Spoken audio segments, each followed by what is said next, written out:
Hola y bienvenidos a un capítulo más de Tech and Trends. El invitado de hoy me hace especial ilusión porque creo que hace 10 años me impartió mi primera clase de SEO. Así que para mí, aparte de un placer y un orgullo tenerla aquí, porque es una de las grandes referentes en SEO en España, aparte por lo que me ha ayudado y por la amistad que tenemos, es un orgullo. Así que os presento a MJ Cachón, directora de Laika, con una amplia trayectoria en SEO y en e-commerce, todo tipo de proyectos digitales y siempre muy focalizada, como a mí me gusta, a los datos. Además de docente y ponente si empezamos a decir todos los eventos y todos los cursos, másteres, etcétera, en los que participa, dedicaríamos una hora entera. Así que bienvenida y muchas gracias por participar en este ratito para hablar de tecnología. Jota. Nada, David, un placer estar aquí, que me hace la misma ilusión que te hace a ti, de esa época en la que hemos estado ahí compartiendo aulas, luego también ver cómo tú has evolucionado, has crecido, te has convertido en profesor tú también, no quiero decir que es un honor. Y nada, un placer, a ver si podemos charlar un ratito y dar un poco de algunas ideas a la gente que nos está escuchando. Eso es, que para eso es lo que estamos. Y bueno, con esta invitada de hoy, pues por supuesto el tema va a ser, vamos a hablar de SEO y de la situación que tenemos ahora mismo en el mundo del SEO, que cuanto menos es interesante, yo creo que también compleja, pero sobre todo interesante desde el inicio de la llegada de la globalización, democratización, como queremos decir, de la inteligencia artificial.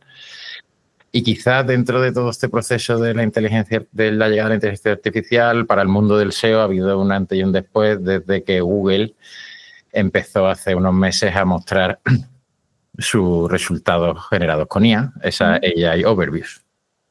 Sí, desde luego ha sido como un punto de inflexión, aunque ya llevaba bastantes años haciendo muchísimos cambios de algoritmo, que ya era un poco un aviso. Ha ido metiendo inteligencia artificial en sus algoritmos desde hace muchos años, con el objetivo cada vez más de entender cómo busca la gente y realmente qué quieren obtener. Y bueno, y en paralelo también han construido grandes gráficos de conocimiento, no solamente a nivel general, sino también a nivel de autores y también a nivel incluso de productos, ¿no? Con la integración de Google Shopping. Entonces, lo podemos ver como que la IA ha llegado y que Google está respondiendo a OpenAI, ¿no? O a ChatGPT, que ha tenido mucha penetración porque ha sido de los servicios que menos tiempo ha tardado en llegar a 1 millón de usuarios. Es el segundo, ¿vale?, de la historia, detrás de Threads, que es la aplicación que sacó Instagram para luchar contra Twitter, que tardó, esa aplicación tardó horas, ¿no? En una de estas crisis de Elon Musk tardó horas. Pero sí, desde luego ChatGPT en 5 días consiguió llegar a 1 millón de usuarios, que es una barbaridad. Entonces, bueno, lo podemos leer de las dos maneras, como una respuesta de Google a esos usuarios que se han metido en masa a usar ChatGPT, sustituyendo o complementando lo que hacen en Google, o lo podemos ver como una estrategia que llevan años ya trabajando, ¿no? Y metiendo IA en sus algoritmos, entendiendo todo el contenido que se publica en Internet, y ahora han dado ese paso que está siendo muy, muy, muy seguido por toda la comunidad SEO y que está teniendo un impacto enorme. Bueno, de hecho es que quizás para los usuarios de Internet, los que no se dedican a esto, el empezar a hablar de IA es como un boom, pero bueno, al final empresas como Google llevan utilizando la inteligencia artificial muchos años. Sí. Y bueno, esta llegada de los AI Overviews, bueno, para el que quiera saber también mucho más sobre este tema, podéis seguir en Internet todas las redes de MJ, porque además comparte mucho conocimiento, así que siempre es bueno estar al tanto de lo que ella comparte. Pero quizá en el mundo del SEO lo que ha generado es, por decirlo de algún modo, es un poco de temor, ¿no? De ahora Google está ofreciendo resultados generados por IA y esto puede hacer que yo pierda clics en mi web, aunque esté en primera posición. Y creo que, bueno, eso es que ya es un hecho, no... Eso ya está sucediendo. Sí, prácticamente desde que se ha lanzado en España, que ha sido más bien en las 2 últimas semanas de marzo. Bueno, han salido ya varios estudios de distintas empresas que están relacionadas con la industria de las búsquedas, ¿no? Como puede ser Ahrefs, como puede ser Sistrix. Hay un montón de estudios y se estima que como mínimo entre un 35 y un 40% de pérdida ya ha tenido lugar y todo depende un poco del carácter que tenga tu proyecto. Porque esto, la manera que ha tenido de impactar de primeras ha sido a los contenidos más informativos, es decir, a las búsquedas más informativas, ¿vale? Uh-huh. ¿Qué pasa? Que si hablamos un poco en el contexto del e-commerce, pues obviamente en el e-commerce también tenemos activos digitales que utilizamos para intentar captar esas fases del funnel que son más informativas o que son más de comparación o que son uh-huh. más incluso posteriores a la compra, ¿no? Más de fidelización y de retención. Y todo lo que esté rodeado de información, pues ahí las AI Overviews son las que más, donde más están atacando es ahí, ¿no? Entonces, esa es la situación actual, ¿no? Que como mínimo entre un 30 y un 40% de mordida de clics está ocurriendo. De hecho, es que yo creo que al final, cuando nosotros hablamos de un proyecto de SEO, estamos hablando de un proyecto no solo de mi cabeza, ¿no? No es solo SEO, al final hay mucha parte de negocio y de que un cliente venda más, ¿no? Sí. Y de una forma u otra tenemos que tener en la mente todo ese embudo y ese Customer Journey que se suele llamar, ¿no?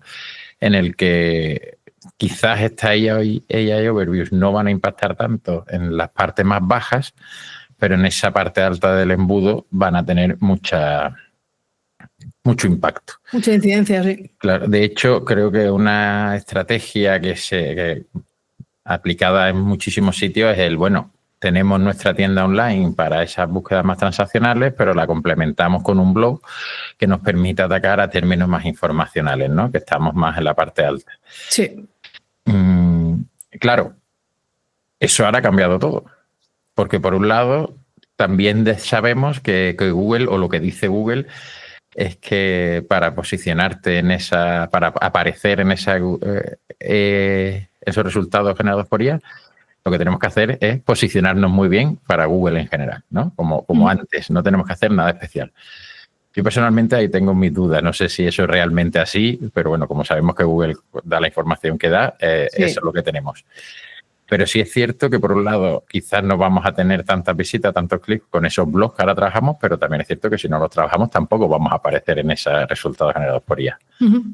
Yo quiero decir a este respecto que comentas, que me parece un punto muy importante, que cuando un e-commerce genera blog o genera una sección de preguntas frecuentes o cuando genera contenido de tipo informativo, el que sea, no lo hace única y exclusivamente por SEO, lo hace por una cuestión de ofrecer un contenido al usuario al que quiere atraer, pero lo puede atraer por un montón de canales. Entonces, yo creo que aquí también tenemos que intentar, ahora que Google está capitalizando el contenido de un montón de creadores y un montón de webmasters o un montón de proyectos, tenemos que conseguir diferenciar para qué tenemos nosotros el contenido, ¿vale? Si hemos hecho un contenido puramente para posicionar, obviamente nos va a afectar. Si tenemos un contenido que tiene que ver con, imagínate, atención al cliente, con preguntas frecuentes, esos contenidos... Un contenido útil. Son contenidos útiles y es verdad que pueden verse afectados en la capa orgánica, pero puede que no se vean afectados en otras fuentes, ¿no? Como pueden ser fuentes sociales o fuentes propias, como puede ser el tráfico directo o el tráfico de email, ¿no? Si tú sigues haciendo tus comunicaciones y sigues integrando esos contenidos, van a seguir trayendo el tráfico y ahí no te afecta para nada la IA de Google. Entonces, para mí la reflexión es, no es que tenga que dejar de hacer contenido porque ahora lo va a usar Google, ¿vale? Si mi estrategia se basaba únicamente en contenido para captar esas partes del funnel y solamente hacerlo con tráfico orgánico, pues sí te va a afectar más, ¿vale? Está claro. Entonces, ahora la alternativa es, ¿vale? ¿Cómo consigo yo aparecer en esos resultados que Google está mostrando hechos con IA? Y la primera pregunta es, ¿me interesa aparecer ahí? Porque hay varios estudios que se han hecho. Hay un estudio principalmente de Kevin Indig que hizo un estudio de UX con una muestra de usuarios estadounidenses y, bueno, lo que ha descubierto es que la mayoría de la gente no hace clic en el resultado de AI Overviews, es decir, sí que despliega el resultado para leerlo entero, pero solo se queda con el primer tercio. Es decir, lo que esté en el primer tercio de ese resultado hecho con IA es lo que vale, es lo que más impacto tiene con el usuario. Si hay algún link, dentro de ese fragmento, puede que lo clique o puede que no, pero en general las pruebas que él hizo no llevan prácticamente a clics. Eso no quiere decir que, claro, hay un depende muy grande de qué tipo de búsqueda sea y si el usuario si es una cosa muy fact, muy de un hecho concreto, ¿no? Si es un fact, seguramente lo lees y ya está. Ya te ha respuesto, ya te ha respondido la duda.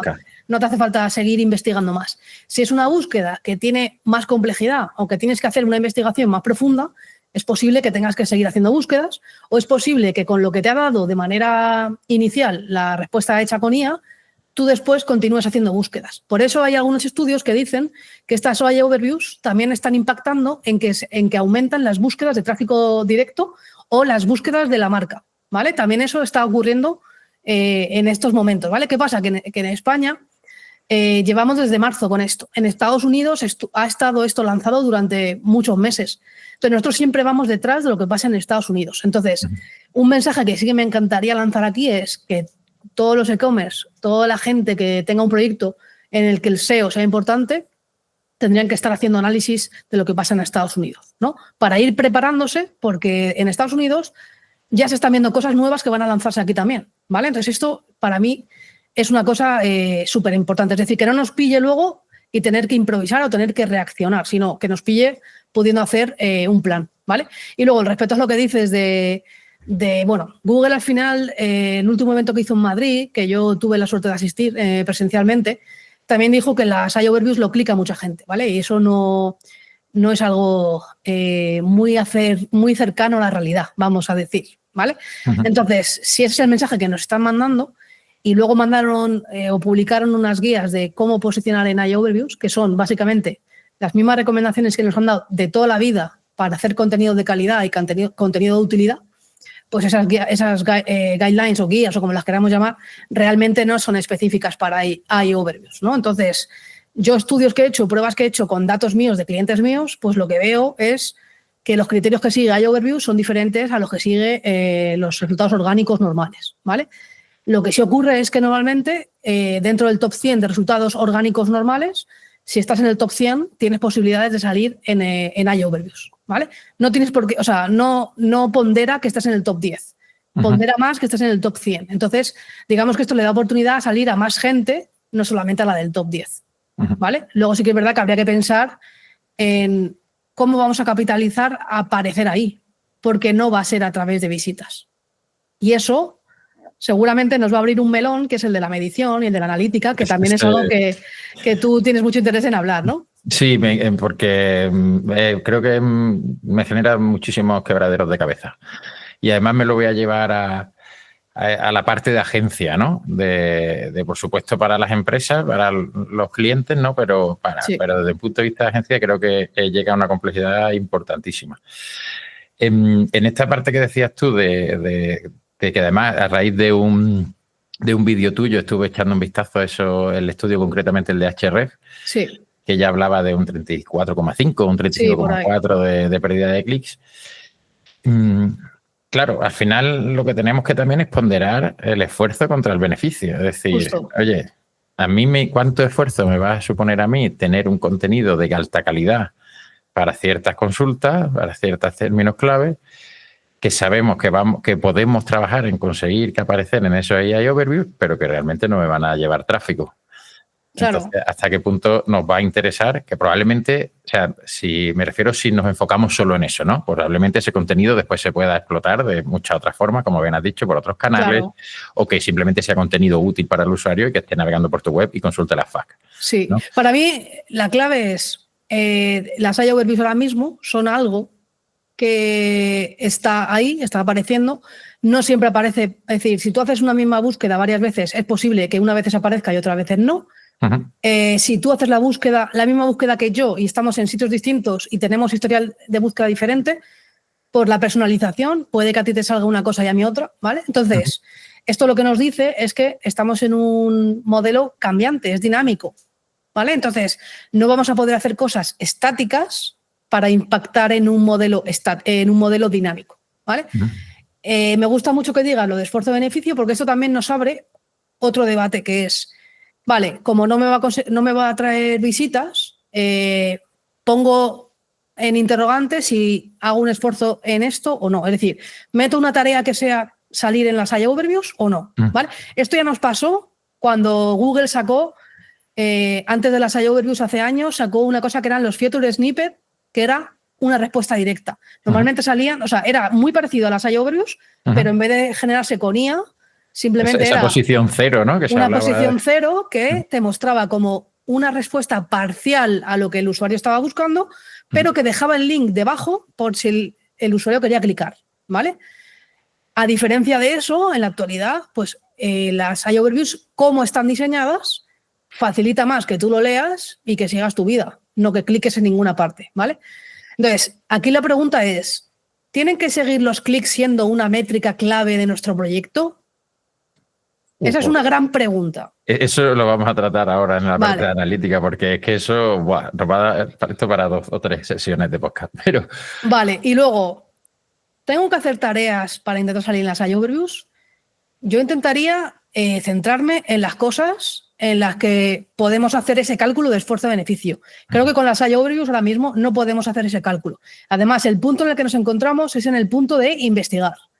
Desde mi punto de vista, investigar y testar. Podemos hacer alguna tarea de prueba para ver si conseguimos aparecer ahí, pero no lo veo como una acción en firme. Y también te digo otra cosa. Hace muy poquitos días ha salido la noticia de que la Unión Europea ha aceptado a trámite una denuncia por un montón de grupos de medios. Lo vi ayer.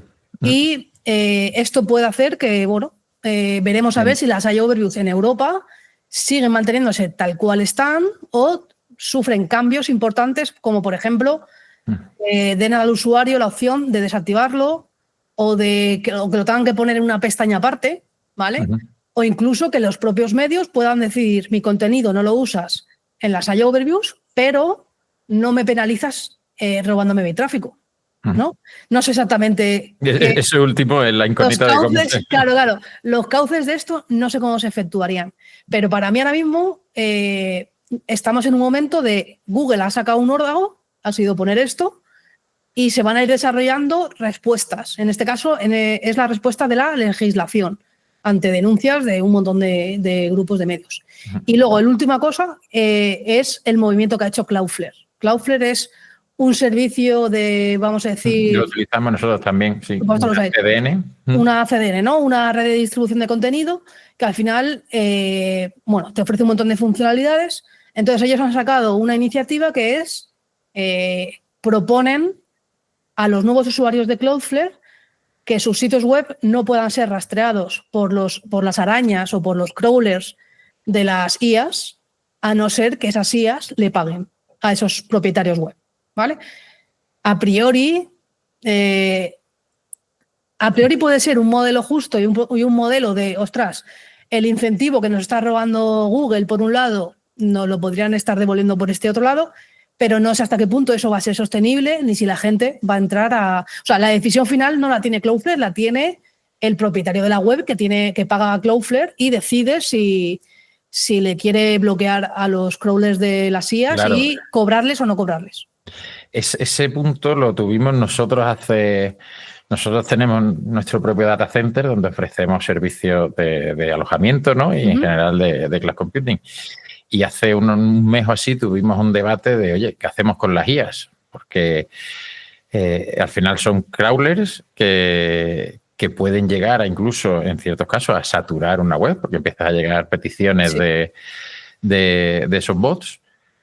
Y la respuesta no es tan sencilla como decir, venga, no pues lo corto, porque, ojo, es que decirle a ChatGPT que no rastree tu web puede tener muchas implicaciones. Al final, nosotros ya estamos viendo en Analytics, todavía son porcentajes bajos, pero si vemos clics que vienen de fuentes ChatGPT. Entonces, el aislarte de todas las IAs tampoco creo que sea la solución, porque las IAs es algo que están. Claro, estarías aislando el contenido nuevo desde que ellos entrenaron sus modelos. Es decir, claro, si sus modelos se entrenaron, la primera fecha que tenían era 2023, septiembre de 2023, si no recuerdo mal, de septiembre de 2023 hasta hoy, si tú no les dejas entrar, estarían perdiéndose todo ese contenido nuevo que tú has publicado o que tú has producido en tu web. ¿Vale? Entonces, claro, ahí está un poco también la decisión de los distintos propietarios, ¿no?, de las webs para ver un poco cómo ven el panorama. Obviamente en ChatGPT el uso es alto, no sustituye a Google porque a día de hoy el uso que se hace es complementario, ¿vale? Hay distintos estudios como el de SparkToro que que está Ran Fiskin ahí, el ex de Moz, que ha hecho varios estudios y precisamente el uso ahora mismo es complementario. Y hay muchas webs de estadísticas como StatCounter que puedes ver cuál es el reparto de la cuota de mercado orgánica y cuál es el reparto de la cuota de los chatbots, ¿no? Y a día de hoy Google prácticamente ha perdido muy pocos puntos de cuota y la que ha perdido ha sido desktop, no es móvil. ¿Vale? Que tiene sentido porque normalmente... ChatGPT lo utilizamos casi más en el ordenador. Seguramente lo usas más en el ordenador porque a lo mejor si estás haciendo tareas de desarrollo, tareas de marketing, tareas de contenido, pues lo haces durante tu jornada laboral, puede ser, ¿no? O de temas de formación o lo que sea, y no lo haces tanto en el móvil, ¿no? Entonces, tiene sentido, ¿no? La pequeña bajada de puntos de cuota de mercado de Google puede venir por ahí. En este momento es eso, es un uso solapado, un uso complementario. Pero desde luego es una gran pregunta, tanto cómo Google va a devolver un incentivo para los creadores o si esto es una cosa que tiene en su hoja de ruta como algo definitivo, no lo sé. Acabará creando un AdSense para los contenidos de eso, no lo sabemos. Pero la realidad es que si nos volvemos un poco al inicio cuando empezamos a hablar, lo que deberíamos seguir haciendo es basar nuestro contenido en realmente contenido de calidad que sea útil para el usuario, que es un poco lo que llevamos diciendo pues muchos años, ¿no? Sí. O sea, el tema del contenido, a mí lo que más me preocupa es que se está utilizando la inteligencia artificial en vez de como una herramienta, se está usando como una estrategia. Y la IA no es una estrategia, es una herramienta que nos puede ayudar a hacer mejor nuestro trabajo, nuestros procesos, nuestros sistemas. ¿Qué pasa? Que cuando tú utilizas la IA generativa en sustitución a producción de contenidos, como... ese era el próximo punto, el próximo melón a abrir. Quiero decir, si tú quieres ahorrarte costes de redacción utilizando las IAs generativas, ok, ¿vale? He oído a gente hablar de si se puede conseguir que contenidos hechos por IA sin tocarlos ningún humano pasen como humanos. Para mí, estas frases tienen mucho peligro. Y te digo por qué. Me recuerda al año 2010 cuando decía algunas personas con el Lean Building, no sé si tú te acordarás de este tipo de frases, pero había gente que decía Lean Building, pero natural. El Lean Building ya de por sí no es natural, ¿vale? Y la naturalidad no se puede imitar. Y la IA generativa tendrá todas las bondades del mundo, pero sigue siendo una máquina de 0 unos y de estadística por detrás, ¿vale? Entonces, ¿se puede usar la IA para generar contenido? Sí, la puedes integrar en tus procesos, puedes hacer mejores, por ejemplo, esqueletos, estructura de contenido, o sea, cómo lo estructuro, puedes llegar a más fuentes, es decir, de quién está hablando de estos temas, qué temas está tocando, y eso te puede ayudar a ti a hacer un contenido mucho más completo y mucho más bueno. ¿Qué ocurre? Si tú utilizas las IAs para generar contenido y ya está, va a llegar un momento que la mayoría del contenido no va a tener ningún tipo de originalidad, de autenticidad, ni de alma, ¿no? Va a ser todo el contenido, digamos, el mismo, entre comillas, refrito, el mismo, ¿sabes?, compendio de textos que están desnaturalizados. Que es el pez que se muerde la cola, porque al final estamos haciendo que las propias herramientas de ellas que generan contenidos se están basando en contenidos que han generado ellas. Exacto, exacto. O sea, al final van a acabar los modelos de inteligencia artificial siendo entrenados, siendo entrenados por otros contenidos hechos por inteligencia artificial. Y lo normal es que gente que lleva muchos años generando contenido para Internet, no solamente creadores que tienen un blog o que tienen un pequeño medio, todos, o sea, cualquier blog de cualquier e-commerce también ha puesto un esfuerzo y unas horas en hacer una estrategia, en atacar unos territorios temáticos, en entrevistar a personas, en hacer una política de publicaciones que vaya acorde a su marca. Si le damos las riendas a una IA y lo hacemos más por intentar producir a bajo coste o por intentar automatizar o agilizar un proceso que tiene que permanecer también unido a unos valores y a una identidad de marca, pues también corremos el riesgo de devaluar nuestra propia marca, ¿vale? Porque puede que la IA tenga ciertas imprecisiones. O sea, quiero pensar que la gente que usa la IA para esto tiene también procesos de revisión y de curación y que antes de publicar algo, pues hay una revisión humana. Quiero pensar, ¿eh? Pero hay momentos que escucho hablar a ciertas personas o leo ciertos consejos en internet y me da pánico de lo que puede llegar a suponer. Y esto, o sea, aunque ahora se nos ha olvidado que había cambios de algoritmo, los cambios de algoritmo siguen existiendo. Sí, ahora vamos a hablar de eso también, porque esto está de pura actualidad. Total, que al final lo que estamos concluyendo es que es algo... Se ha caído la gorra. Que esta IA pues está teniendo un gran impacto, que además, por esto último estaba diciendo, yo creo que está teniendo impacto en cierto modo descontrolado por todo ese contenido generado solamente con IA que está sirviendo para alimentar a la IA de nuevo. Y el cómo las empresas lo están utilizando o las agencias, ¿no? Yo estoy muy, muy, muy de acuerdo contigo en esa frase que has dicho, que la IA debe ser, pues, al menos en este ámbito de marketing digital, etcétera, una herramienta y no una estrategia, ¿no? Sí, es así.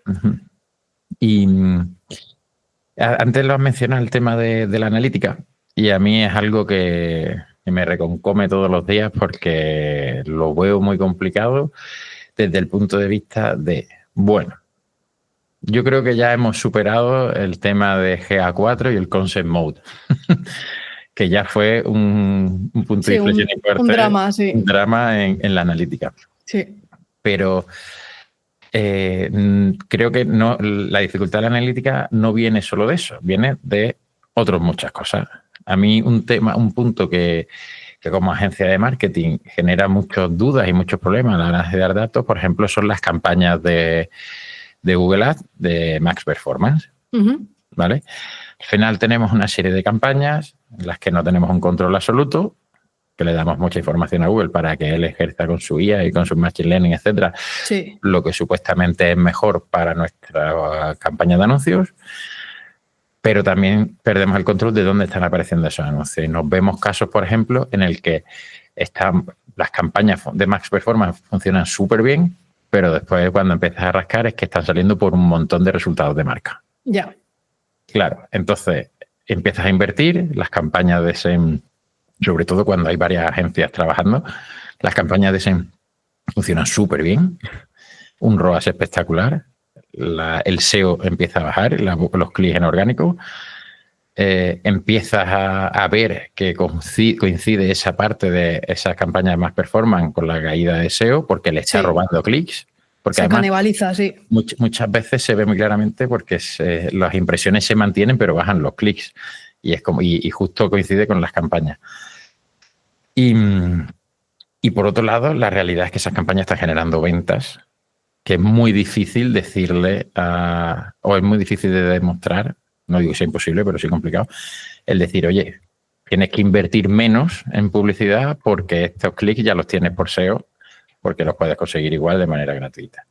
Entonces, si partimos de que perdemos un X% con el Concept Mode y con la modelización de GA4. Sí. Si ahora con la AI Overview sabemos que perdemos el 30 al 40% de los clics de los primeros resultados orgánicos.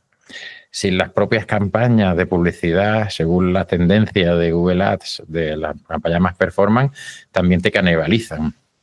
Se convierte en un canal hipercomplicado el potenciar el SEO en una estrategia de performance, de venta, de un comercio electrónico, etcétera, porque sufre un poco todas las cosas que están pasando en los últimos años. Tenemos un reto súper importante con todo lo que acabas de mencionar y aparte añado que, claro, a nivel SEO nosotros hablamos ya de ecosistema, no podemos ya hablar de Google, porque Google ahora ya se queda, aunque sea el líder del mercado todavía, han aparecido muchos jugadores en el campo de la búsqueda, que a veces también incluso desde el punto de vista de qué generación estamos intentando atraer, hay gente que no usa directamente Google, ¿vale? Entonces, tenemos que ya cambiar el chip también y empezar a hablar de ecosistema. Y el ecosistema va a entrar no solamente las campañas de paid o la parte orgánica de Google, sino tenemos que empezar a hablar de Bing, porque de Bing tiran los resultados de ChatGPT, ¿no? Entonces ahí tenemos un algo de lo que añadir, todo ¿no? el que trabaje en un entorno Microsoft con Copilot y además utiliza ChatGPT viene de ahí. Tienes que estar ya mirando Bing, que en el pasado prácticamente no lo hemos mirado porque tenía una cuota de mercado irrisoria, ¿vale? Entonces, ahora de manera indirecta hay que mirar Bing.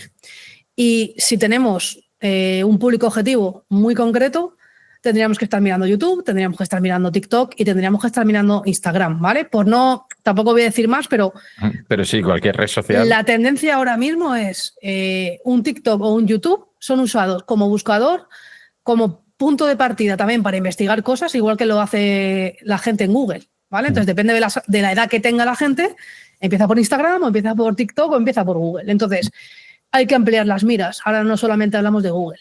Y esto ahora mismo lo que hace es multiplicar el problema que estamos comentando de no solamente la atribución, sino, vale, tenemos un problema de atribución, pero también tenemos un problema de métricas, porque siempre hemos utilizado la métrica del tráfico como base de todo, ¿vale? El tráfico basado en posiciones, ¿no? Usábamos siempre, estoy primero para la palabra no sé qué, me viene no sé cuánto tráfico. Cuando podíamos hacer eso en Analytics, que nos daba la información, llegó Google y dijo, no, a partir de ahora ya no te doy esa información. Y empezó a poner not provided, ¿no? En la información de Analytics.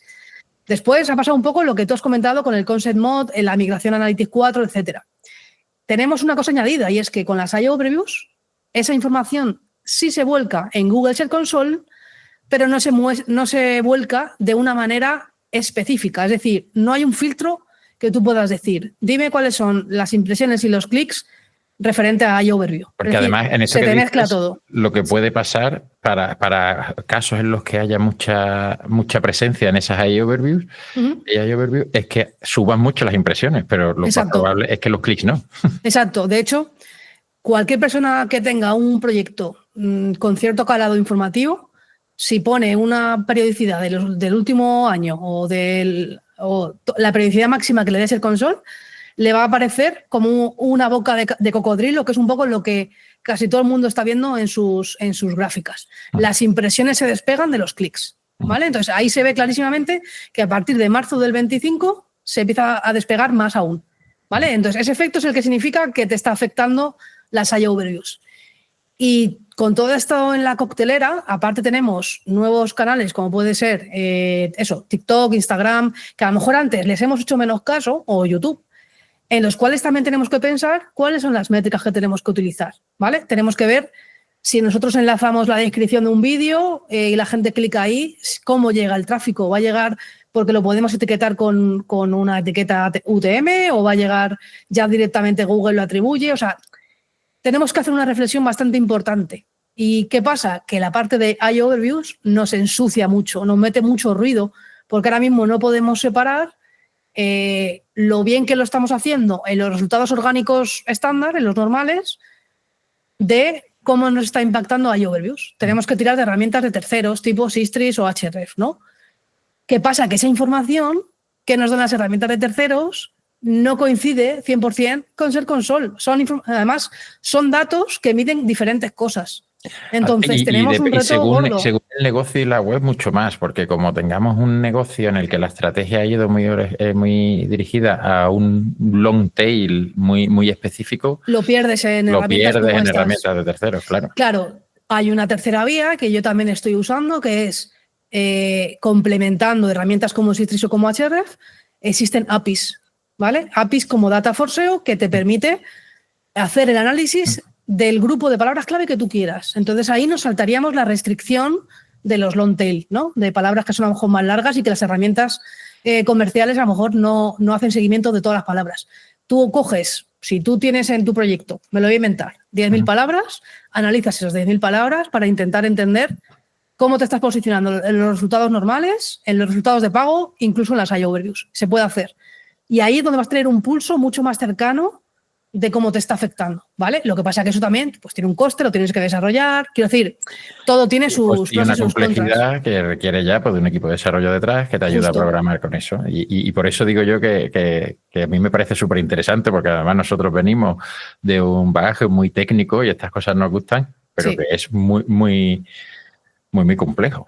Ahora mismo creo que tenemos que hacer una reflexión muy profunda para entender todo este ecosistema que hablamos, cómo llegan los usuarios, cómo pasan de un lado a otro, Y creo que lo que más he hecho yo en falta, o donde yo creo que hay mucha falta de información y que va a pasar tiempo y no la vamos a tener, es en una cosa que parece muy tonta y en la que nadie habla mucho, porque muchas herramientas están sacando ya análisis incluso de cuántas veces se menciona tu marca en ChatGPT o en otros sitios, ¿no? Que está muy bien.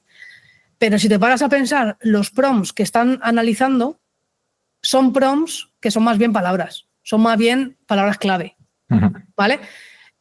Piensa en los últimos 10 prompts que tú has hecho a ChatGPT o a Cloud o a Perplexity o a la que uses.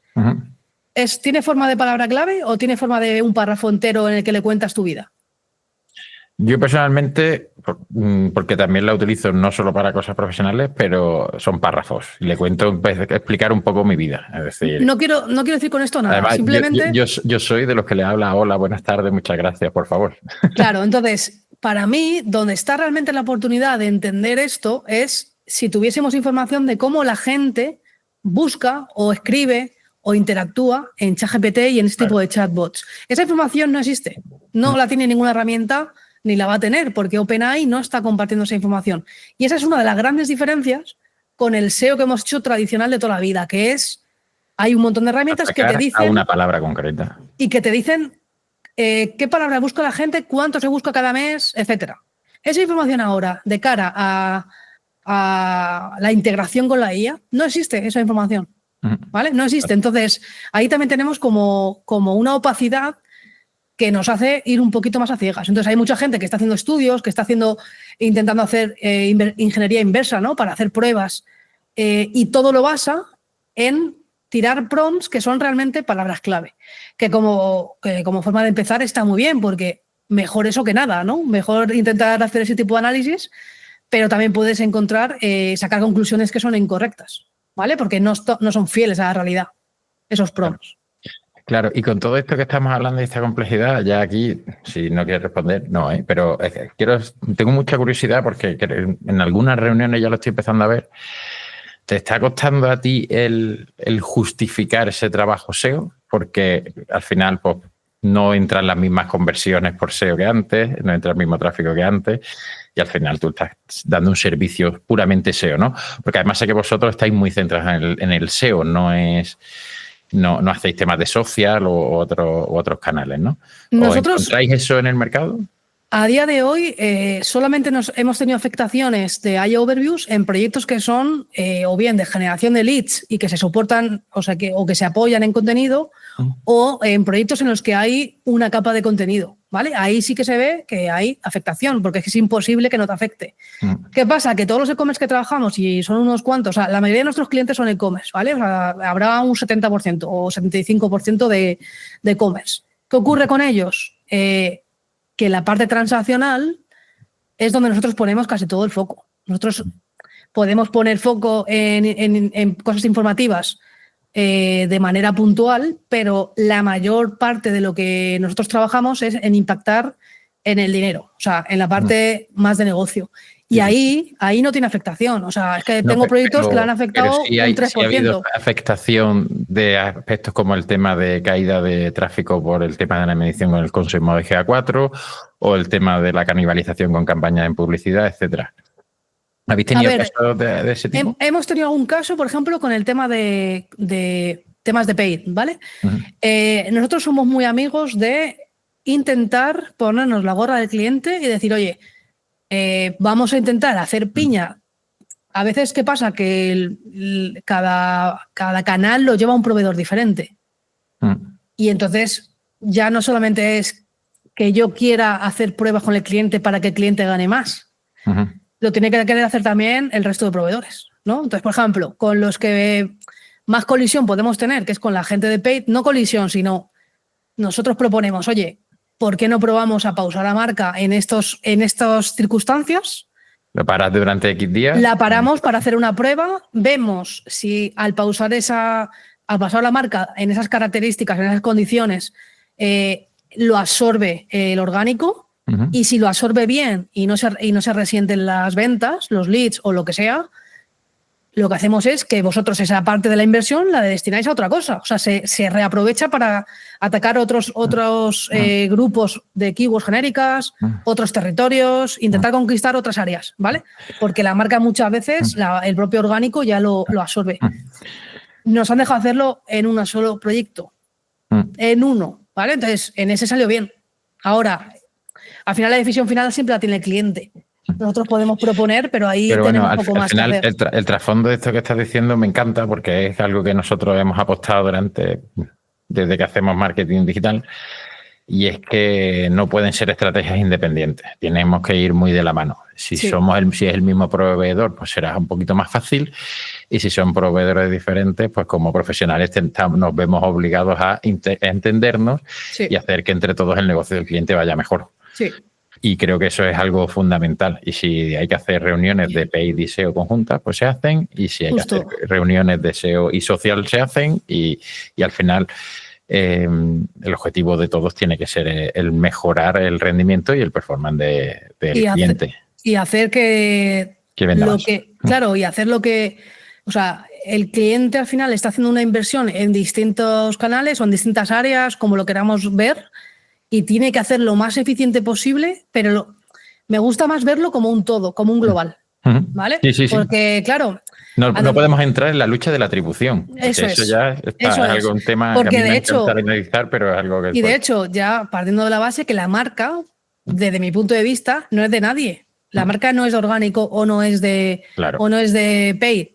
O sea, la marca es del producto, es de la marca, ¿no? Es decir, yo no tendría que estar atribuyéndome, ¿no?, el tráfico de marca, igual que Pay no tendría que estar atribuyéndose el tráfico de marca, porque es el tráfico más fácil de conseguir, ¿no? Y el que más va a convertir también, porque te buscan a ti o quieren llegar a ti, ¿no? Entonces, también hay que intentar ser coherentes un poco en esa parte, pero es verdad que esto ya depende de un poco de quién esté, ¿no?, en el juego y bueno, cómo de fácil lo quiera poner.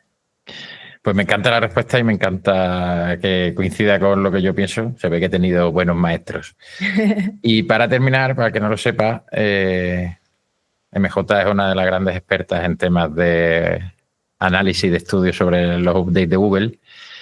Y si todo este entorno que llevamos ya un rato hablando no es suficientemente complejo, pues hace unos días Google anunció que lanzaba un nuevo update del core del buscador. Sí. Y bueno, todavía ha sido hace unos días, entiendo que todavía estamos en etapa de análisis. Sí, son 3 semanas, creo que han anunciado que iban a ser 3 semanas. 3 semanas de despliegue. Sí. Que cuando son además tanto de despliegue es como, bueno, estoy viendo una subida y una caída, ya no sé si es que ya me ha llegado, no me ha llegado, si por otra cosa, si por esto, es un poco más difícil de hacer el seguimiento. Sí. Pero bueno, como sé que todavía no podemos sacar grandes conclusiones porque se está desplegando y porque entiendo que estamos en fase de análisis, ¿qué estás viendo, que has podido analizar, que has podido ver de este último update?